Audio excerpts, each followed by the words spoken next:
다윗이 광야에 숨어 있었습니다. 이제 더 이상 어디 숨을 곳이 마땅치 않아서 광야 한 곳에 숨어 있는데 친구 요나단이 와서 다윗을 위로해주고 언약도 다시 한번 확인하고 우정을 나누고 그렇게 돌아갔습니다.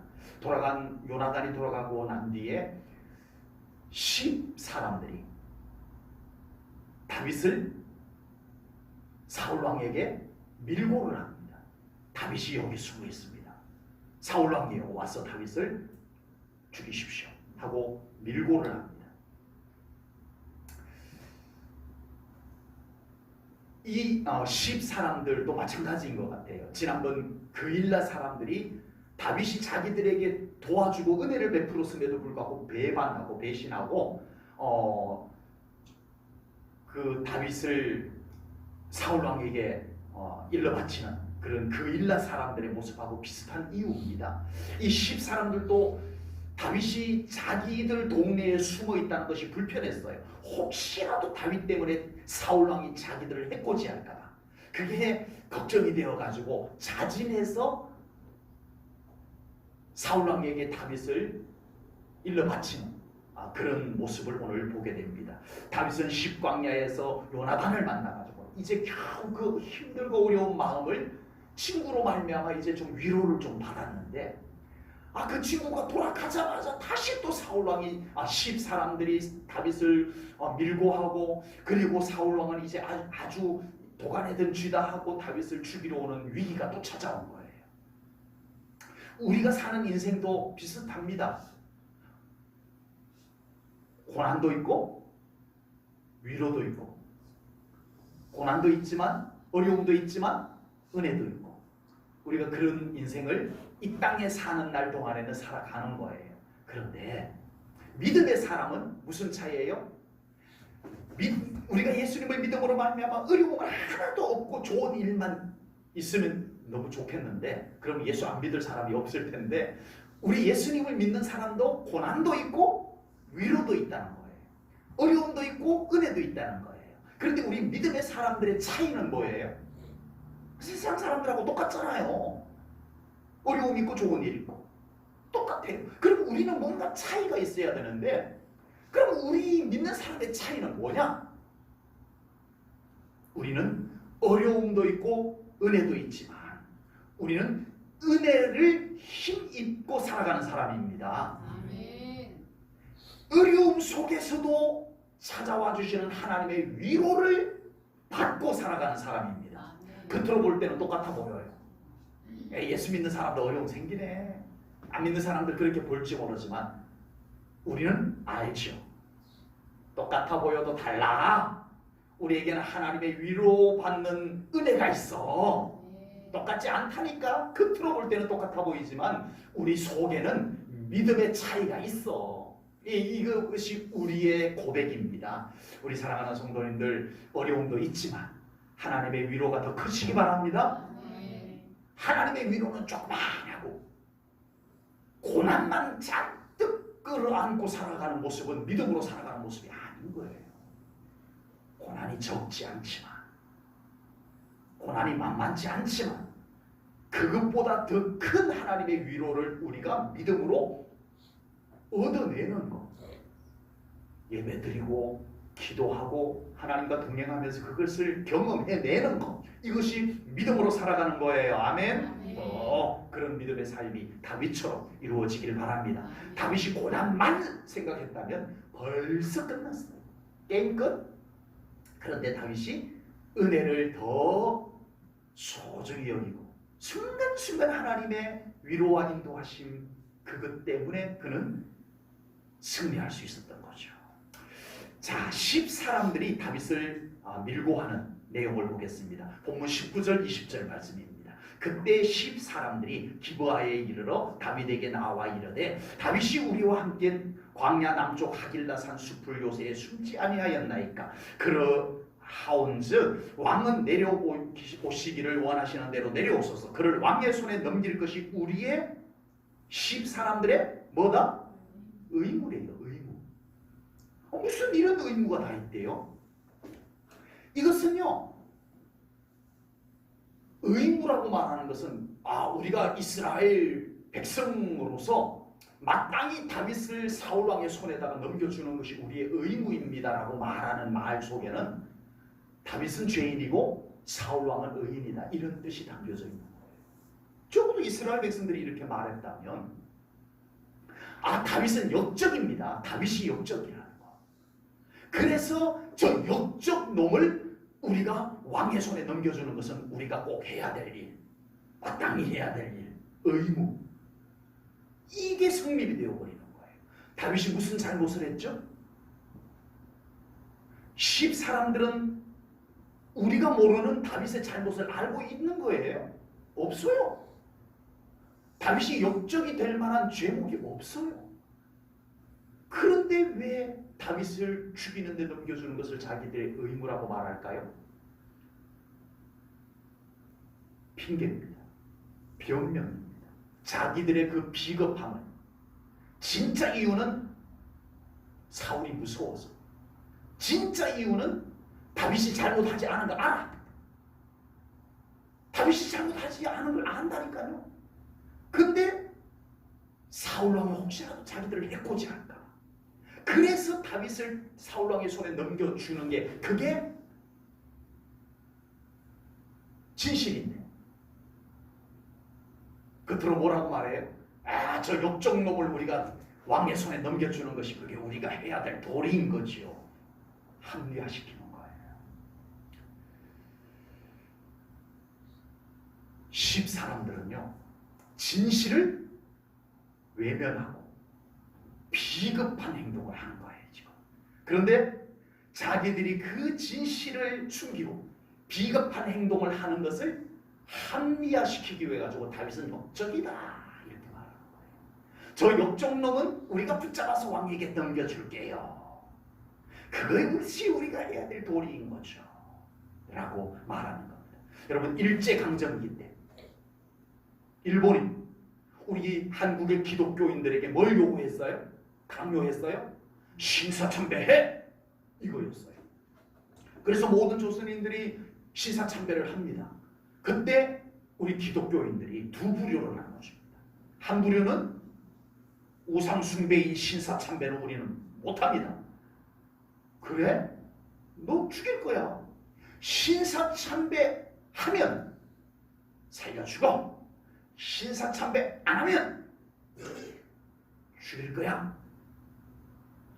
그럼에도 불구하고 하나님 앞에 신사참배할 수 없습니다. 우리는 죽이시오. 그래도 안 할 겁니다. 이렇게 믿음을 지키다가 감옥에도 들어가고 그 자리에서 총칼에 죽어간 사람들 많았습니다. 꽤 많았습니다. 우리 침례교회 역사 속에 신사참배 거부하다가 순교당하신 목사님들, 성도님들 많이 있습니다. 두 번째 부류는요, 신사참배 할게요. 신사참배 할게요. 살려주세요. 기독교인. 그 중에는 많은 목사님들이 신사참배를 합니다. 그래서 어떻게 했어요? 살아남았어요. 이게 지혜로운 거지. 이렇게 해서 살아남아야지. 그래서 우리가 교회를 지켜야지. 우리가 신사참배했지만 우상에게 절하는 건 아니야. 우리가 그냥 몸뚱이로는 이렇게 굽혔지만 우리 속은 신사참배한 거 아니라니까. 우상에게 절한 거 아니라니까. 얼마나 지혜로워 보여요. 그런데 그것은 자기 합리화예요. 비겁한 행동을 한 것에 대해서 자기 변호를 하는 거예요. 자기 방법을 하는 거예요. 하나님의 뜻대로 살지 않는 사람들은 대부분 자기의 불신앙이나 비겁한 행동에 대해서 합리화시키려는 노력을 합니다. 절대 자신의 허물이나 부족함을 하나님 앞에서조차도 인정을 하려고 하지 않습니다. 회개하려고 하지 않습니다. 철저한 이론과 합리적인 변명을, 핑계를 꺼내놓아서라도 나는 정당해 라는 것을 합리화시키려고 합니다. 마태복음 15장에 보면은 바리새인들과 예수님이 논쟁을 벌이는 장면이 나와요. 근데 이 바리새인들은 율법주의자들입니다. 이 바리새인들이 부모님을 섬기지 않는 거예요. 아니 너 부모님을 이제 혼자서 지내시기도 어렵고 어디 가실 데도 없는 자기 부모님을 아니 율법주의자들이요 나 몰라라 하는 거예요. 그래가지고 사람들이 이렇게 묻습니다. 바리새인들 율법주의자들에게 당신은 하나님을 진짜 잘 섬기고 잘 믿는다라고 하면서 왜 당신 부모님 연로하신 부모님을 모시지도 않고 공경하지도 않는 겁니까? 이렇게 질문을 합니다. 그때 이 바리새인 율법주의자들이 뭐라고 대답하는 줄 아세요? 이것 보시오. 왜 우리가 부모님을 공경하지 않는다고 함부로 말하시오? 우리처럼 부모님을 공경하는 사람이 있으면 또 나와보라고 하시오. 우리는 정말 부모님을 모시고 싶고 우리는 정말 부모님을 섬기고 싶은데 공경하고 싶은데 하나님이 우선이잖아요. 그래서 부모님을 모시고 부모님을 섬기고 부모님을 공경하려고 하는 것을 하나님께 다 바쳤기 때문에 부모님 못 모시는 거예요. 마태복음 15장에 나오는 내용입니다. 예수님께서 꾸짖으신 거예요. 변명하지 마라. 율법을 들이대가지고 자기를 방어하지 마라. 왜 하나님의 거룩한 율법을 자기 합리화시키는데 끌어들여가지고 그런 소리 하느냐. 이것이 예수님의 책망이었습니다. 참으로 비겁한 자들이 정치판에서도 진실을 안 꺼내놔요. 진실을 안 꺼내놔요. 여러분 우리 코로나 사태에서 가장 핍박을 받는 곳이 어딘지 알고 계시죠? 어디예요? 나이트클럽? 골프장? 왜 교회죠? 우리 한국 기독교 인구가 한 100명 중에 많게 잡으면 20명 됩니다. 20% 돼요. 그러면 우리 한국의 코로나가 교회에서 20%가 나와야 우리가 공격받을 대상이 되는 거예요. 만약에 우리 한국의 코로나가 우리 교회에서 20%가 나와서 정부에서 우리 교회를 막 공격하고 핍박한다면 할 말이 없어요. 아, 우리가 너무 소홀했어. 정말 우리 교회들이 좀 잘해야 돼. 이렇게 나올 수 있어요. 그런데 아닙니다. 교회를 집중 포화하고 있습니다. 이제는 예배 외에 교회 모든 모임을 금지시키는 법안을 만들고 있습니다. 이제 교회 점심 못 먹어요. 이제 교회 구역 예배 못 드려요. 이제 교회 다른 활동 일체 못해요. 이게 법으로 나오고 있다니까요. 그래서 오늘도 그것을 청와대 청원이 올라왔길래 반대. 이거 안 됩니다. 여기는 노림수가 있습니다. 진실을 숨겨놓고 다른 걸 갖다 대고 다른 걸 갖다가 사람을 속이고 있어요. 온 대한민국 국민들을 속이고 있어요. 지금 대한민국에서는요, 저 기독교인들 나빠. 나도 모르게 그렇게 생각하게 만들어놔 버렸어요. 교회가 문제야, 교회가 문제. 맞아요? 문제인 교회들이 엄청 있지만 정부가 아닌데 정부가 되어버렸어요. 참 비겁한 사람들입니다. 왜요? 진실은 감춰놓고 다른 걸 가지고 합리화시키고 있어요. 속임수입니다. 이거는요. 이건 절대 떳떳한 사람이 아닙니다. 우리가 모두가 연약합니다.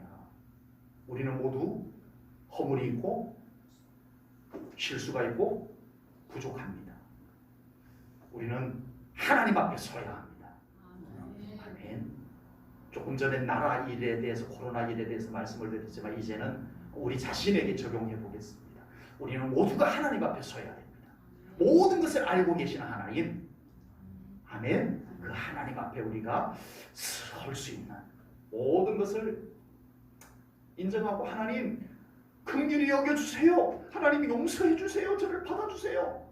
하나님 너는 안 돼. 하실 하나님이 아니라는 것 우리가 너무 잘 알고 믿고 있습니다. 그러므로 우리는 하나님 앞에 엎드리는 것이 사는 길인 줄로 믿습니다. 오늘 본문에서는요 10사람들의 자기 합리화 못지않게 말도 안 되는 자기 합리화의 장면을 또 보게 됩니다. 그게 뭐냐면 21절에 나와요. 21절 보겠습니다. 사울이 이르되 너희가 나를 긍휼히 여겼으니 여호와께 복받기를 원하노라. 사울이 이렇게 말하면 돼요 안 돼요? 안 되죠. 사울이 무슨 지가 무슨 하나님 복받을 거라고 말할 자격이나 있냐고. 그리고 또 지금 10사람들이 사울의 입장이 그렇다 치더라도 10사람들이 하나님께 복받을 짓을 한 거예요 아니에요? 아닙니다. 양심 팔아먹은 거예요. 다윗이 얼마나 잘못 안 한 건지 다 온 이스라엘 백성들이 다 알아요. 사울은 천천히요 다윗은 만만이나 노래했던 사람들이에요. 그 사람들이. 그런데 비겁하게 양심 팔아먹고 다윗을 사울왕에게 고발했다고 니네들 잘했어 하나님께 복받을 거야. 하나님 복받을 거야. 이렇게 말하고 있는 거예요. 이렇게 말하고 이 모순을 보자는 겁니다. 얼마나 많은 믿는 자들의 오해가 있습니다. 하나님의 복을 자기 마음대로 자기 멋대로 하려고 합니다. 하나님의 복을 함부로 이렇게 남발해서는 안 되는 복입니다. 하나님의 복은요. 이런 인간들 때문에 하나님의 거룩하고 영광스러운 보배로운 복이 아니 무슨 싸구려 복처럼 여겨져 가고 있어요. 별의별 곳에다 하나님의 복을 갖다가 붙이는. 네. 교회 안에 갈등이 생기면 여기서는 자기들이 하나님 도와줄 거라고 그러고 저쪽에서는 자기들 하나님이 도와줄 거라고. 이 모순이 어디 있죠? 나부터 두렵고 떨리는 마음으로 하나님 앞에 선다면 우리 함부로 말 못할 겁니다. 함부로 말 못할 겁니다. 오늘날 신앙생활을 하는 사람이 사울처럼 하나님의 복을 너무 쉽게 말해버리면 안 됩니다. 많은 믿는 사람들이 하나님의 복에 대해서 너무 가볍게 생각하는 현상이 생겨버리고 말았어요. 하나님의 복은 그렇게 함부로 말할 수도 없고 함부로 우리가 이러쿵저러쿵 할 수 있는 것도 아닙니다. 하나님의 복은 하나님의 기준에서 베풀어 주시는 것임을 믿습니다. 간단하게 말해서 하나님의 뜻대로 살 때 그 복이 우리에게 임하는 줄로 믿습니다. 제1전원교회 성도님들은 언제나 하나님과 동행하시고 우리 하나님 기뻐하시는 모습으로 뜻대로 살아가셔서 우리 하나님의 복, 진짜 하나님의 복을 받는 우리 제1전원교회 성도님들 되시기를 축복합니다. 복 받으셔야 돼요. 이렇게 말해야 돼요. 그리고 이런 말씀 앞에 우리가 진심으로 아멘, 하나님의 뜻대로 살아서 하나님의 복을 받기를 원합니다. 그건 욕심내도 돼요. 거룩한 욕심을 내도 돼요. 하나님 복 주세요. 이래도 돼요. 아멘. 10사람들의 밀고로 인하여서 사울왕은 다윗을 죽이기 위해서 군대를 이끌고 10광야로 옵니다. 이 사실을 알게 된 다윗은 다시 마온 광야로 도망을 갑니다. 그러나 이미 다윗의 위치가 노출이 되어버렸어요. 사울왕이 이제는 마음 놓고 다윗을 이제는 추격할 수가 있는 상황이 되어버렸습니다. 그래서 오늘 본문을 보니까요, 사실 성경 말씀이 아주 현실 감각 있게 이렇게 기록이 되지 않아서 그렇지, 이 오늘 본문의 분위기를 현실 감각 있게 조금 이렇게 각본을 한다 그러면, 지금 사울왕이 저기서 막 달려옵니다. 그러니까 다윗이 이쪽으로 빨리 급회전해가지고 이쪽 산 기슭으로 도망을 간 거예요. 그러니까 사울왕이 또 다시 이쪽으로 턴을 해가지고 다윗을 향해서 옵니다. 그러니까 다윗이 또 어디로 갈지를 모르는 상황, 급박한 상황, 이거예요. 실감이 별로 안 나시나 보네요. 제 나름대로 굉장히 좀 실감나게 표현을 했는데, 이제 다윗은 압니다. 더 이상 갈 곳이 없구나. 내가 이제는 더 이상 사울의 군대를 피할 길이 없구나. 사울왕도 알아요. 아하하, 다윗, 넌 이제 더 이상 갈 곳이 없지? 거기 서 있거라. 끝났어. 다윗도 더 이상 피할 길이 없다는 거 알고 사울도 합니다. 도간에 든 쥐, 사면 초가, 진퇴양난 이렇게 되어져 버렸습니다. 이 순간 모든 인간들이 더 이상 내가 해볼 것이 없을 때 모든 사람들이 하는 것이 하나 있어요. 그게 뭐죠? 그게 뭔지 아세요? 인간으로서 할 것이 도무지 아무것도 없어. 그 순간 모든 인간들이 하는 것이 하나 있어요. 그게 바로 포기입니다. 포기입니다. 믿음의 사람에게도 포기해야 될 상황이 올까요? 안 올까요? 믿음의 사람에게도 옵니다. 다윗에게도 왔거든요. 다윗이 지금 바로 그 상황에 딱 서버린 거예요. 그런데 믿음의 사람은 포기해야만 되는 순간에 포기하지 않아야 될 이유가 하나 있습니다. 그것은 바로 포기는 배추 한 포기 두 포기 셀 때 쓰는 말입니다. 우리 믿음의 사람이 포기해야만 되는 순간에 포기하지 않아야 될 한 가지 이유, 그것은 하나님이 함께 하시기 때문입니다. 아멘. 그것을 오늘 보자는 거예요. 그냥 제가 듣기 좋으라고 포기해야 될 때에도 우리는 포기하지 맙시다. 이게 좋게 그냥 기분 좋게 그냥 설교하기 위해서 이 말씀드리는 게 아니고 오늘 본문을 보자는 거예요. 하나님이 포기하지 않으면 우리는 포기해서는 안 됩니다. 야, 내가 포기 안 했는데 네가 왜 포기하냐? 하나님이 그러실 거예요. 하나님이 포기하기 전까지는 우리는 포기하면 안 됩니다. 오늘 본문을 보십시다. 이제 더 이상 다윗이 할 수 있는 것이 아무것도 없을 때 포기해야만 되는 막다른 골목에서 무슨 일이 일어나는지 본문 27절입니다. 전령이 사울에게 와서 이르되 급히 오소서 블레셋 사람들이 땅을 침노하나이다. 기가 막힌 타이밍에 이제는 잠시 후면 다윗은 끝나는 거예요. 하필 그 타이밍에 왕이시여, 지금 블레셋이 우리를 공격해 왔습니다. 지금 나라가 덩비어 있어가지고 지금 완전히 우리 나라가 정복되게 생겼습니다. 빨리 오세요. 이거 어떡하지? 다윗을 죽여야 되는데 나라가 더 급하니까 사울왕이 다윗을 포기하고 되돌아가는 놀라운 일이 생깁니다. 세상에 어쩌면 이렇게 기가 막힐 수가 있습니까? 자, 보세요. 블레셋이 다윗이 어려움에 처했다고? 야, 지금 빨리 군대들을 이끌고 이스라엘 공격하러 가자. 이랬어요? 그랬어요? 아니요.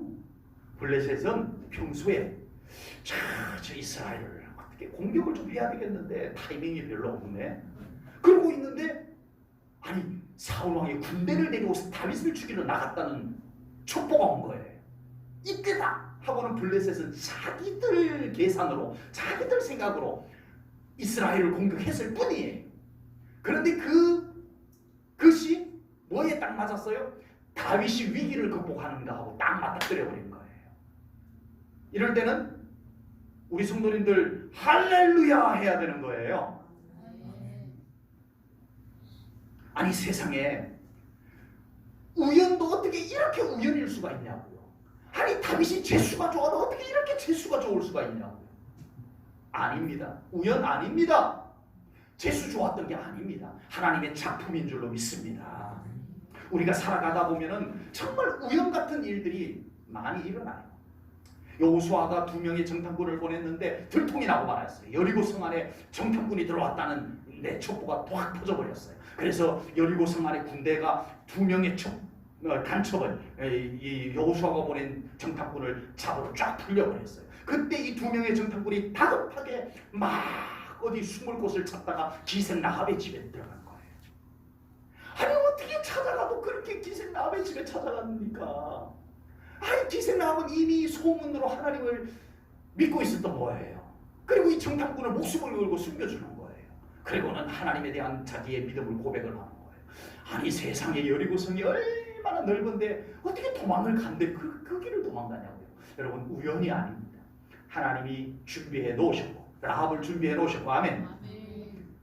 두 명의 정탐꾼이 갑작스레 숨어야 되는데 하나님께서 그들의 발걸음을 그쪽으로 인도해 주신 줄로 믿습니다. 성경에는 아주 절묘한 타이밍, 많이 우연과 같은 그런 절묘한 타이밍의 이야기들이 성경에 많습니다. 다 소개할 수는 없고요. 소개해 드릴까요? 예, 성경에 나오는 많은 그런 이야기들이 있지만 소개할 수는 없고요. 현실, 우리 따끈따끈한 현실 속의 이야기를 하나 들려드리려고 합니다. 권태인 집사님께서 출근하다가 교통사고가 났어요.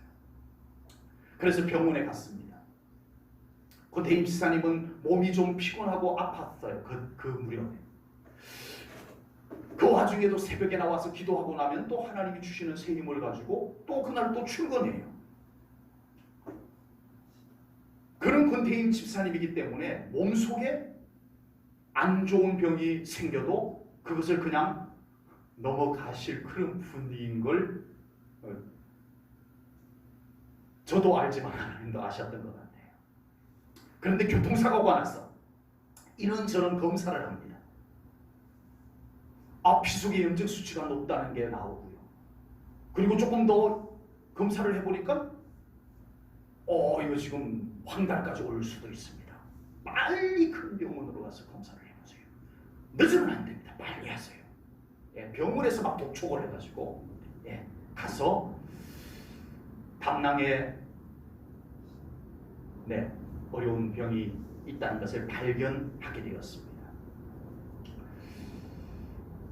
우리 권태인 집사님의 그 성격과 그 믿음으로 봐서는 만약 교통사고가 안 났으면 아마 지금까지 버텼을 것 같아요. 또 기도하고 버티고. 그런데 교통사고가 나서 많이 다치지도 않고 그 차에 탔던 분들 많이 다친 분들이 계심에도 불구하고 많이 다치지도 않고 발견은 되게 하십니다. 우연이에요? 권태인 집사님만 그렇게 생각하는 게 아니고요. 주변 사람들까지 이 사고는 권태인 집사님 때문에 난 사고다 이렇게 말을 합니다. 아니 무슨 사고 권태인 집사님 그게 듣기 안 좋은 소리 같은데 우리는 알죠. 은혜로다. 아멘. 하나님의 절묘하신 작품이다. 아멘. 하나님은 우리를 위해서 일하십니다. 우리가 아무것도 할 수 있는 것이 없을 때 우리는 미련해요. 우리 한치 앞을 못 봐요. 내 몸에 있는 건데도 우리는 모르고 넘어가요. 그러나 하나님은 그것을 다 보시고 계시고 아시고 계십니다. 그리고 우리가 모르는 것, 우리가 할 수 없는 것을 우리 하나님께서는 하시고 계시는 줄로 믿습니다. 이스라엘 백성들이 애굽에서 나왔지만 앞에는 홍해가 가로막혔고 뒤에는 애굽의 군대가 막 따라옵니다. 다 죽여버리겠다. 이 다급한 상황이 갈 곳이 없었어요. 홍해 앞에 딱 맞닥뜨린 이스라엘 백성들이 끝났다. 모세 이리 와봐. 왜 우리를 애굽에 그냥 두지 여기 홍해가에 와가지고 우리를 다 죽게 만드느냐 하고 원망을 할 때 모세가 이렇게 외칩니다. 조용히 하라고 외치는 말씀이 출애굽기 14장 13절입니다. 모세가 백성에게 이르되 너희는 두려워하지 말고 떠들지도 말고 가만히 서서 시끄러 가만히 서서 여호와께서 오늘 너희를 위하여 행하시는 구원을 보라. 너희가 오늘 본 애굽 사람을 영원히 다시 보지 아니하리라. 지금은 떠들 때가 아니야. 지금은 원망할 때가 아니라니까. 지금은 하나님의 구원을 바라볼 때야. 떠들지 마. 시끄러. 조용히 하나님이 어떻게 일하시는지 우리 믿음의 눈을 뜨고 바라보자. 이것이 모세가 외쳤던 말씀입니다. 하나님께서는 우리가 열심히 살아갈 때도 동행하십니다. 아멘. 아무 일이 없을 때는 하나님이 함께하지 않는 거죠. 돈도 있고 건강도 있고 가정도 평안하고 하는 일마다 잘 되고 그때는 하나님이 우리와 함께하지 않으시는 거죠. 내가 다 잘한 거죠? 아닙니다. 그 순간에도 하나님이 나를 인도해 주셨기 때문에 그런 줄로 믿습니다. 아멘. 평안할 때도 하나님이 나와 함께 하심을 믿는 믿음이 진짜 좋은 믿음이에요. 그러다가 우리가 이 광야 세상 살다가 보면은 무슨 일도 만나요? 나로서는 아무것도 할 수 있는 것이 없는 순간을 맞이하지 마시기 바랍니다마는 광야라 때가 있어요. 그럴 때가 있어요. 그때 하나님께서는 네가 할 것이 없구나. 내가 할게. 하나님이 나섭니다. 그동안에는 내가 조용히 표시 안 나게, 아무 표시 안 나게 내가 너를 인도했고 너와 동행했고 내가 너를 도왔지만 이제는 내가 표시 나게 일해야 될 때가 됐구나. 기적을 일으켜 줄게. 아멘. 그렇게 일하시는 하나님이신 줄로 믿습니다. 표시 안 나게 늘 하나님의 은혜 속에서 살아가지만 하나님의 은혜가 나와 함께 한다는 것을 깨닫는 삶이 최고예요. 우리 제비전능교 성도님들 꼭 그런 삶이 되시기를 축복합니다. 그러나 혹여라도 아무것도 내가 할 것이 없을 때 우리 하나님께서 개입하셔서 하나님의 놀라운 권능으로 우리 사랑하는 성도님들을 위해서 일하시는 은혜가 또한 이 광야 같은 세상을 사는 우리에게 있으시기를 주님의 이름으로 축복합니다. 기도하겠습니다. 하나님 아버지, 오늘 귀한 말씀을 통하여 다윗과 함께 하시는 하나님을 우리가 말씀으로 나누었습니다. 하나님 기도합니다. 이제 아버지 하나님, 우리가 정말 하나님 앞에 코람데오 살아가는 저희들의 코람데오의 믿음이 되게 하여 주옵소서. 하나님 얼굴 앞에서 살아가는 비겁하지 않게 하시고, 혹여 우리가 곤란해져도 우리 하나님 앞에 엎드릴 수 있는 믿음 되게 하여 주옵소서. 그리고 아버지 하나님, 하나님의 함께 하심을 신뢰하고 늘 하나님의 은혜에 감사하고 우리가 아무것도 할 수 있는 것이 없을 때 하늘을 바라보고 우리 하나님의 일하심을 우리가 기대하는 그런 믿음 저희들에게 허락하여 주옵소서. 주님께 감사 영광을 올려드리오며 예수님 이름 받들어 기도하옵나이다. 아멘.